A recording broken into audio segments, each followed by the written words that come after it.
আমি এখানে একটা প্রেসক্রিপশন বানিয়েছি যেখানে রোগীর নাম আমি দিয়েছি ঢাকা বিশ্ববিদ্যালয় এবং তার কিছু রোগের বিবরণ দিয়েছি এবং রোগগুলো কিভাবে সমাধান করা যায় সেটা আর কি আমি বলেছি। তো রোগ হিসাবে আমি চিহ্নিত করেছি যে আমাদের এখানে ঢাকা বিশ্ববিদ্যালয়ে একটা মর্তুজা মেডিকেল আছে যেখানে আসলে কোনো চিকিৎসা সেবা পাওয়া যায় না। ওখানে গেলে শুধুমাত্র নাপা বা প্যারাসিটামল পাওয়া যায়, যেটা আসলে কোনো চিকিৎসা সেবা না, অ্যাকচুয়াল চিকিৎসা সেবা না, এবং আমাদের হলে হলে বিশেষজ্ঞ ডাক্তার দরকার। কালার এক্সপার্ট, জর্জ স্যাপ এবং মাইল্ড অন হ্যান্ডস টেকনোলজি সমৃদ্ধ অরিক্স ক্রিস্টাল ওয়াশ আপনার লন্ড্রি এক্সপার্ট। সেই ডাক্তার নেই এবং আমাদের পুরো ক্যাম্পাসে আপনি যদি ঘোরেন একটা ফার্মেসি পাবেন না। তো এবং আপনি যদি শারীরিকভাবে অসুস্থ হয়ে মর্তুজা মেডিকেলে যান তাহলে আপনি মানসিকভাবে অসুস্থ হয়ে যাবেন, কারণ আপনাকে এত হয়রানি করা হবে। আমাদের টিএসসিতে একটা মানসিক স্বাস্থ্য কেন্দ্র রয়েছে, সেই কেন্দ্রে গিয়ে আপনি যদি ট্রমা কাটাতে যান আপনি উল্টো ট্রমাটাইজড হয়ে যাবেন, কারণ এত হয়রানি, এত প্রসেস, আপনি কোনো চিকিৎসা সেবা পাবেন না। এছাড়া ক্যাম্পাসে যদি আপনি দেখেন ক্যাম্পাসে আসলে শিক্ষা বান্ধব কোনো পরিবেশ নাই।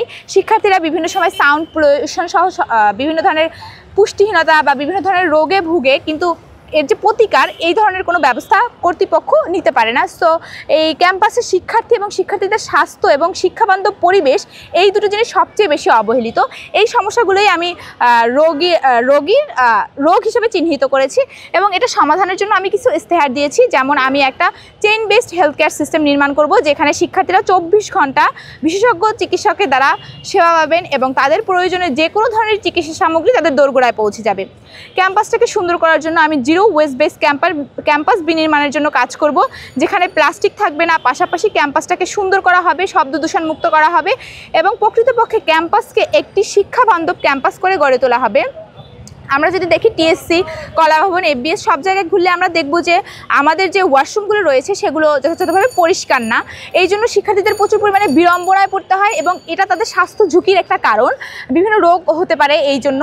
তো এই টয়লেটগুলো স্বাস্থ্যসম্মত করার জন্য আমি কিছু ব্যবস্থা গ্রহণ করবো এবং প্রপার ব্যবস্থাপনার মাধ্যমে টয়লেটগুলো স্বাস্থ্যসম্মত করে তুলব। এই বিষয়গুলোই আমি আমার এই প্রেসক্রিপশনের মাধ্যমে ফুটিয়ে তুলেছি। আপু, আরেকটা বিষয় দেখলাম, একটা বয়স আর একটা সংখ্যা 104, কারণটা কি আসলে? আচ্ছা, ঢাকা বিশ্ববিদ্যালয়ের 104 বছর, সেই হিসাবে আমি রোগীর নাম লিখেছি ঢাকা বিশ্ববিদ্যালয় আর বয়স লিখেছি 104। কিভাবে চিকিৎসা করতে চান, রোগ কিভাবে সারাবেন? এই যে আমি আমার ইশতেহারগুলো দিয়েছি, সেই ইশতেহারগুলোর মাধ্যমে আমি এই রোগগুলো সারাবো।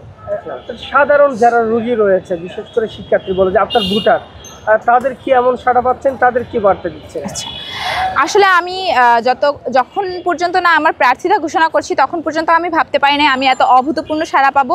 আমি খুবই ভালো সাড়া পাচ্ছি, বিশেষত যারা শিক্ষার্থী রয়েছেন আবাসিক হলে, অনাবাসিক, সকলের থেকে আমি স্বতঃস্ফূর্ত সাড়া পাচ্ছি।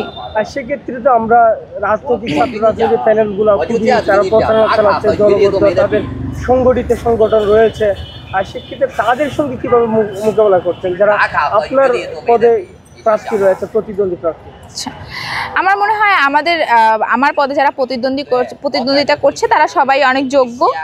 তো আমি স্বতন্ত্র দাঁড়িয়েছি এই জন্য যে আমি শিক্ষার্থীদের জন্য কাজ করতে চাই। কোনো ধরনের রাজনৈতিক সম্পৃক্ততা থাকলে এমন হতে পারে যে সেই রাজনৈতিক দলের পারপাস আমাকে সার্ভ করতে হতে পারে। সো এটা আমি করতে চাই না, আমি শিক্ষার্থীদের প্রতিনিধিত্ব করতে চাই, শিক্ষার্থীদের জন্য কাজ করতে চাই।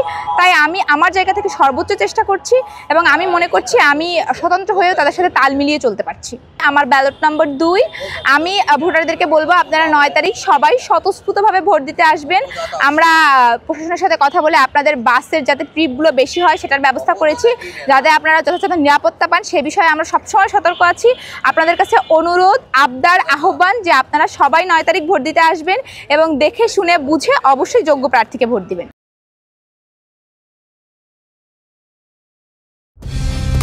কালার এক্সপার্ট, জর্জ স্যাপ এবং মাইল্ড অন হ্যান্ডস টেকনোলজি সমৃদ্ধ অরিক্স ক্রিস্টাল ওয়াশ আপনার লন্ড্রি এক্সপার্ট।